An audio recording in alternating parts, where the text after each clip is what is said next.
This is the official groundbreaking of the home of the UAE.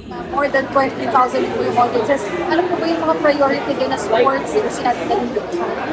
Well, of course, the so-called showcase sports, it will also have the capacity of the UAP, the Khadi Gymnasium, will be able to accommodate the 20,000, which very obviously hindi naman, di ba? So ito, pero there's a lot of sport pa rin, no? Volleyball high school, basketball high school, taekwondo, and other events that this place can accommodate.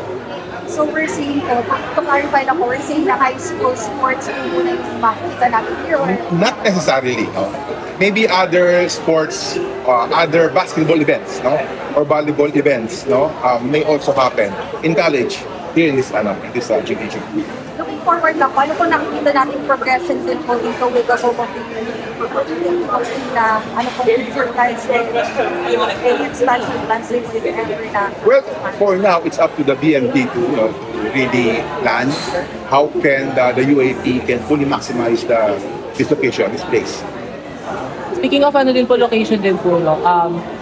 I mean, yung fan base po ng NU is, lumalaki na rin po siya. I mean, it's very evident naman po with both, with the ongoing, with the past seasons po na grabe din po. So, siguro for you din po, sir, gaano lang din po kayo ka-excited to, na magkakaroon na rin ng venue for the players of NU to reconnect with their fans na, now na meron talagang dedicated space for them. Yes, for this academic year, we're already around 85,000 students across different campuses of NU. And we're looking at that time, maybe mga 100,000 na yan, di ba?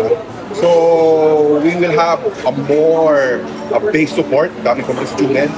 At kahit sa campus yan, for sure, they will go here, to support our teams.